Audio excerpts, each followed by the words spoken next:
There will come soft rains. In the living room, the voice clock sang.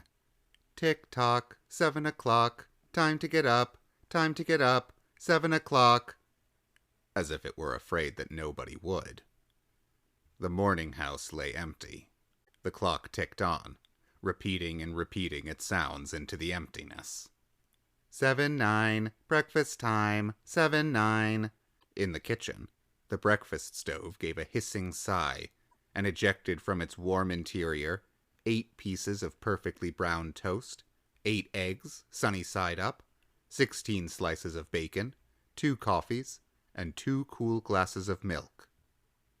Today is August 4th, 2026, said a second voice from the kitchen ceiling. In the city of Allendale, California. It repeated the date 3 times for memory's sake. Today is Mr. Featherstone's birthday. Today is the anniversary of Talita's marriage. Insurance is payable, as are the water, gas, and light bills. Somewhere in the walls, relays clicked. Memory tapes glided under electric eyes. 8-1, tick-tock, 8-1 o'clock, off to school, off to work, run, 8-1. But no doors slammed. No carpets took the soft tread of rubber heels. It was raining outside. The weather box on the front door sang quietly, Rain, rain, go away, umbrellas, raincoats for today. And the rain tapped on the empty house, echoing. Outside, the garage chimed and lifted its door to reveal the waiting car. After a long wait, the door swung down again. At 8:30, the eggs were shriveled and the toast was like stone. An aluminum wedge scraped them into the sink, where hot water whirled them down a metal throat which digested and flushed them away to the distant sea. The dirty dishes were dropped into a hot washer and emerged twinkling dry. 9:15, sang the clock. Time to clean. Out of warrens in the wall, tiny robot mice started. The rooms were a-crawl with the small cleaning animals, all rubber and metal. They thudded against chairs, whirling their mustached runners, kneading the rug nap, sucking gently at hidden dust. Then, like mysterious invaders, they popped into their burrows. Their pink electric eyes faded. The house was clean. 10 o'clock. The sun came out from behind the rain. The house stood alone in a city of rubble and ashes. This was the one house left standing. At night, the ruined city gave off a radioactive glow which could be seen for miles. 10:15. The garden sprinklers whirled up in golden founts, filling the soft morning air with scatterings of brightness. The water pelted window panes, running down the charred west side where the house had been burned evenly free of its white paint. The entire west face of the house was black, save for 5 places. Here the silhouette in paint of a man mowing a lawn. Here, as in a photograph, a woman bent to pick flowers. Still farther over, their images burned on wood in one titanic instant. A small boy, hands flung into the air. Higher up, the image of a thrown ball, and opposite him a girl, hands raised to catch a ball which never came down. The 5 spots of paint, the man, the woman, the children, the ball, remained. The rest was a thin charcoaled layer. The gentle sprinkler rain filled the garden with falling light. Until this day, how well the house had kept its peace. How carefully it had inquired, "Who goes there? What's the password?" And, getting no answer from lonely foxes and whining cats, it had shut up its windows and drawn shades in an old maidenly preoccupation with self-protection, which bordered on a mechanical paranoia. It quivered at each sound, the house did. If a sparrow brushed a window, the shades snapped up. The bird, startled, flew off. No, not even a bird must touch the house. 12 noon. A dog whined, shivering, on the front porch. The front door recognized the dog voice and opened.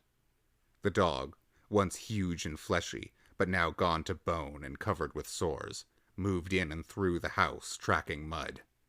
Behind it whirred angry mice, angry at having to pick up mud, angry at inconvenience. For not a leaf fragment blew under the door, but what the wall panels flipped open, and the copper scrap rats flashed swiftly out. The offending dust, hair, or paper, seized in miniature steel jaws, was raced back to the burrows. There, down tubes which fed into the cellar, it was dropped into the sighing vent of an incinerator, which sat like evil Baal in a dark corner. The dog ran upstairs, hysterically yelping to each door, at last realizing, as the house realized, that only silence was here. It sniffed the air and scratched the kitchen door. Behind the door, the stove was making pancakes, which filled the house with a rich baked odor and the scent of maple syrup. The dog frothed at the mouth, lying at the door, sniffing, its eyes turned to fire. It ran wildly in circles, biting at its tail, spun in a frenzy, and died. It lay in the parlor for an hour. 2:00, sang a voice. Delicately sensing decay at last, the regiments of mice hummed out as softly as blown gray leaves in an electrical wind. 2:15. The dog was gone. In the cellar, the incinerator glowed suddenly, and a whirl of sparks leapt up the chimney. 2:35. Bridge tables sprouted from patio walls. Playing cards fluttered onto pads in a shower of pips. Martinis manifested on an oaken bench with egg salad sandwiches.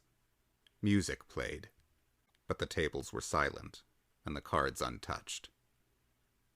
At 4:00, the tables folded like great butterflies back through the paneled walls. 4:30. The nursery walls glowed. Animals took shape. Yellow giraffes, blue lions, pink antelopes, lilac panthers, cavorting in crystal substance. The walls were glass. They looked out upon color and fantasy. Hidden films clocked through well-oiled sprockets, and the walls lived. The nursery floor was woven to resemble a crisp cereal meadow. Over this ran aluminum roaches and iron crickets, and in the hot still air butterflies of delicate red tissue wavered among the sharp aroma of animal spores. There was the sound like a great matted yellow hive of bees within a dark bellows, the lazy bumble of a purring lion. And there was the patter of okapi feet, and the murmur of a fresh jungle rain like other hooves falling upon the summer-starched grass. Now the walls dissolved into distances of parched grass, mile on mile, and warm, endless sky. The animals drew away into thorn breaks and waterholes. It was the children's hour. 5:00. The bath filled with clear hot water. 6, 7, 8:00. The dinner dishes manipulated like magic tricks, and in the study, a click. In the metal stand opposite the hearth, where a fire now blazed up warmly, a cigar popped out, half an inch of soft gray ash on it, smoking, waiting. 9:00. The beds warmed their hidden circuits, for nights were cool here. 9:05. A voice spoke from the study ceiling. "Mrs. McClellan, which poem would you like this evening?" The house was silent. The voice said at last, "Since you express no preference, I shall select a poem at random." Quiet music rose to back the voice. "Sara Teasdale, as I recall, your favorite. There will come soft rains, and the smell of the ground, and swallows circling with their shimmering sound, and frogs in the pools singing at night, and wild plum trees in tremulous white. Robins will wear their feathery fire, whistling their whims on a low fence wire, and not one will know of the war, not one will care at last when it is done. Not one would mind, neither bird nor tree, if mankind perished utterly, and spring herself, when she woke at dawn, would scarcely know that we were gone." The fire burned on the stone hearth, and the cigar fell away into a mound of quiet ash on its tray. The empty chairs faced each other between the silent walls, and the music played. At 10 o'clock, the house began to die. The wind blew. A falling tree bough crashed through the kitchen window. Cleaning solvent, bottled, shattered over the stove. The room was ablaze in an instant. "Fire!" screamed a voice. The house lights flashed. Water pumps shot water from the ceilings. But the solvent spread on the linoleum, licking, eating under the kitchen door, while the voices took it up in chorus. "Fire! Fire! Fire!" The house tried to save itself. Doors sprang tightly shut, but the windows were broken by the heat, and the wind blew and sucked upon the fire. The house gave ground as the fire in 10 billion angry sparks moved with flaming ease from room to room, and then up the stairs, while scurrying water rats squeaked from the walls, pistoled their water, and ran for more, and the wall sprays let down showers of mechanical rain. But too late. Somewhere, sighing, a pump shrugged to a stop. The quenching rain ceased. The reserve water supply, which had filled baths and washed dishes for many quiet days, was gone. The fire crackled up the stairs.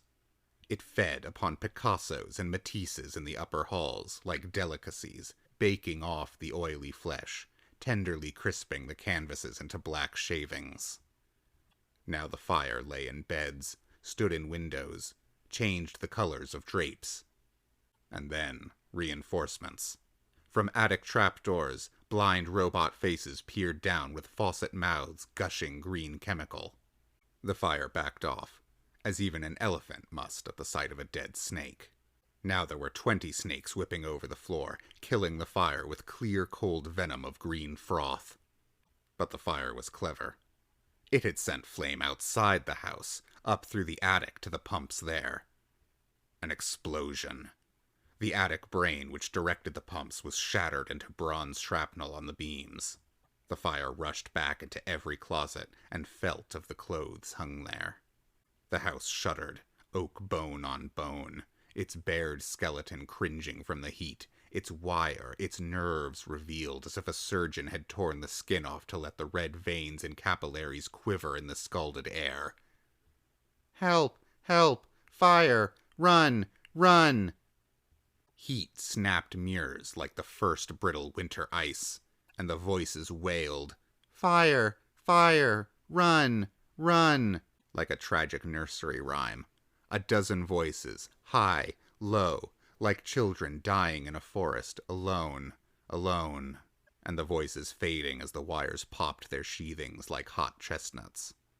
1, 2, 3, 4, 5 voices died. In the nursery, the jungle burned. Blue lions roared, purple giraffes bounded off. The panthers ran in circles, changing color, and 10 million animals, running before the fire, vanished off toward a distant steaming river. 10 more voices died. In the last instant under the fire avalanche, other choruses, oblivious, could be heard announcing the time, cutting the lawn by remote control mower, or setting an umbrella frantically out and in, the slamming and opening front door, 1,000 things happening, like a clock shop when each clock strikes the hour insanely before or after the other, a scene of maniac confusion, yet unity, singing, screaming, a few last cleaning mice darting bravely out to carry the horrid ashes away. And one voice, with sublime disregard for the situation, read poetry aloud in the fiery study, until all the film spools burned, until all the wires withered and the circuits cracked. The fire burst the house and let it slam flat down, puffing out skirts of spark and smoke. In the kitchen, an instant before the rain of fire and timber, the stove could be seen making breakfasts at a psychopathic rate, 10 dozen eggs, 6 loaves of toast, 20 dozen bacon strips, which, eaten by fire, started the stove working again, hysterically hissing. The crash. The attic smashing into kitchen and parlor. The parlor into cellar, cellar into sub-cellar. Deep freeze, armchair, film tapes, circuits, beds, and all like skeletons thrown in a cluttered mound deep under. Smoke and silence. A great quantity of smoke. Dawn showed faintly in the east. Among the ruins, one wall stood alone. Within the wall, a last voice said, over and over again and again, even as the sun rose to shine upon the heaped rubble and steam. Today is August 5th, 2026. Today is August 5th, 2026. Today is...